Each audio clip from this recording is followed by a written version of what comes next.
নমস্কাৰ ছাত্ৰসকলক স্বাগতম জনাইছোঁ আছাম টিচি ইউটিউব চেনেলটোলৈ।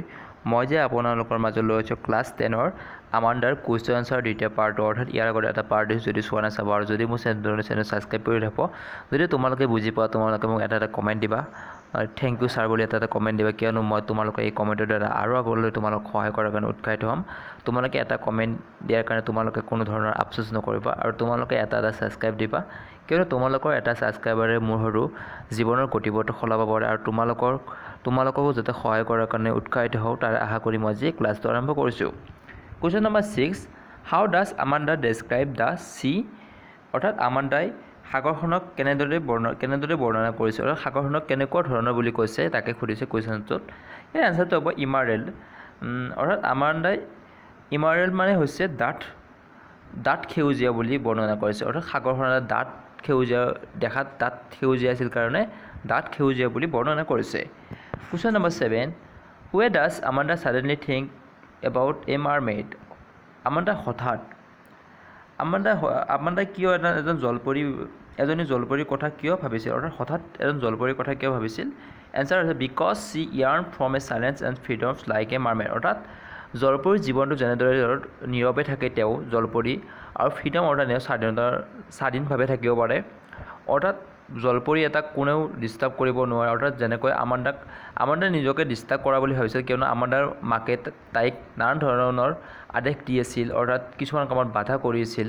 সেইকাৰণে আমাণ্ডাই এটা মুকলিমূৰীয়া পৰিৱেশ বিচাৰিছিল, অৰ্থাৎ চাইলেণ্ট এটা নীৰৱ পৰিৱেশ বিচাৰিছিল আৰু ফ্ৰীডম, য'ত স্বাধীনতা আছে, তেওঁক কোনো একো ক'ব নোৱাৰে, তেওঁৰ মাকে হওক বা তেওঁৰ দেউতাকে হওক কোনো ধৰণৰ তেওঁক একো ক'ব নোৱাৰে। যেনেদৰে এজন জলপৰী নিজৰ স্বাধীনভাৱে সাগৰত ঘূৰি ফুৰে, তেওঁ এজন জলপৰী হোৱাৰ কথা এইকাৰণে বৰ্ণনা কৰিছে তেওঁ আমাণ্ডাই। অৰ্থাৎ এইখিনিত আমাৰ কবিতাটো এইটো বুজি পাইছোঁ যে আমাণ্ডাই সদায় অকলশৰীয়া জীৱন যাপন কৰি ভাল পাইছিল, অৰ্থাৎ বিচাৰিছিল, অকলশৰীয়াভাৱে থাকিবলৈ বিচাৰিছিল, কিয়নো মানুহৰ কথাবোৰ তেওঁ শুনি আমনি পাইছিল। সেইকাৰণে তেওঁৰ এজন জলপৰীৰ কথা, যদি মই জলপৰী হ'লোহেঁতেন তেনেহ'লে মই নীৰৱে অকলশৰীয়াকৈ ঘূৰি ফুৰিব পাৰিলোহেঁতেন, সেইটো কথা কৈছে। ইয়াত মাৰমেইড মানে হৈছে জলপৰী। Question number 8, what should Amanda not to do her shoulders, ইয়াত অৰ্থাৎ স্পীকাৰে কৈছে, অৰ্থাৎ আমাণ্ডাক এইটো লাইনৰ মাকে কৈছে তেওঁক, শ্বুড আমাণ্ডা নট টু হাৰ ছলজাৰ, অৰ্থাৎ আমাণ্ডা তোমাৰ ছলজাৰ্ছ মানে আমাৰ কাণ বুলি যে কাণটো টু হাৰ ছলজাৰ্ছ, অৰ্থাৎ কেনেকুৱা কৰিবলৈ হাক দিছে ছলজাৰটো হাঞ্চ, অৰ্থাৎ পূজা কৰিবলৈ হাক দিছে। মাকে তাৰমানে আমাণ্ডা বহিলে পূজা হৈ বহে, সেইকাৰণে মাকে তেওঁক অৰ্থাৎ পূজা হৈ বহিবলৈ বাধা প্ৰদান কৰিছে। 9 number, what does the speaker use Amanda not two her nails, অৰ্থাৎ স্পীকাৰ হওক বা ইয়াত কবিয়ে হওক বা তেওঁৰ মাকে হওক, যিজন স্পীকাৰ বুলি কৈছে, অৰ্থাৎ যোনে কৈছে তাৰ কথা কৈছে, ইউজ আমাণ্ডা তুমি নকৰিবা নট টু হাৰ নেইলছ, অৰ্থাৎ তোমাৰ নখবোৰ কি কৰিবলৈ হাক দিছে? বাইট ইন, অৰ্থাৎ কামুৰিবলৈ হাক দিছে। অৰ্থাৎ আমাণ্ডাৰ নখ কামোৰা এটা অভ্যাস আছিল, সেইটো তেওঁক বাধা প্ৰদান কৰিছে। Question number 10, meaning of hunch is, অৰ্থাৎ হাঞ্চৰ অৰ্থটো সুধিছে। হাঞ্চ মানে কি? হাঞ্চ মানে ইয়াত আমি ইয়াৰ আগতে অলৰেডি আমি গমেই পাইছোঁ, হাঞ্চ মানে হৈছে কুজা, অৰ্থাৎ এনচাৰটো বেন মানে হৈছে ভাজ আৰু কুজাৰ মাজত একেই অৰ্থকে বুজায়, কিয়নো বেন হোৱাকে কুজা বুলি কয়। আমাৰ যে অসমীয়াত এটা আছে হালাকে কুজা বুলি কয়, ইয়াত তেনেকুৱা ধৰণৰ এটা অৰ্থ প্ৰয়োগ কৰিছে।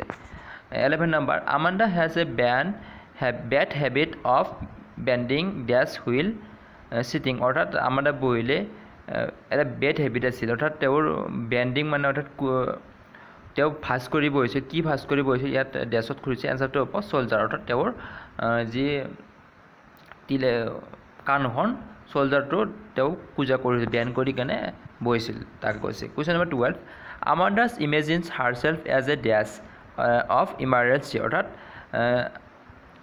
আমাণ্ডাই এখন ছবি নিজৰ মাজতে আঁকি লৈছে, হাৰছেল্ফ অৰ্থাৎ নিজৰ মাজতে এখন ছবি আঁকি লৈছে, of as dash of a emerald sea, অৰ্থাৎ ডাঠ বৰণীয়া সাগৰত কি হৈ থকাৰ কথা আমাণ্ডাই এখন ছবি নিজৰ ভিতৰতে আঁকি লৈছে, অৰ্থাৎ মাৰমেইড, অৰ্থাৎ আমাণ্ডাই সেই ডাঠ সাগৰখনলৈ চাই ডাঠ সেউজীয়া সাগৰখনলৈ চাই এইটো ভাবিছিল যে যদি তেওঁ জলপৰী হতে তেনেহ'লে এই সাগৰখনত ফ্ৰীডমভাৱে ঘূৰি ফুৰিব পাৰিলহেঁতেন, কিয়নো তেওঁক আৰু মাকেও একো ক'ব নোৱাৰিলহেঁতেন, সেইটো তেওঁ ভাবিছে, অৰ্থাৎ মাৰমেইড হ'ব বিচাৰে, অৰ্থাৎ জলপৰী হ'ব বিচাৰিছে। আজিৰ পাৰ্টটোত ইমানখিনি আছিল। নেক্সট বাকী কুৱেশ্যন চাই তোমালোকে ভালকৈ পঢ়িবা আৰু তোমালোকে চেনেলটো আগুৱাই নিয়া বুলি আশা কৰি ইমানতে সমাপ্ত কৰিছোঁ। নমস্কাৰ।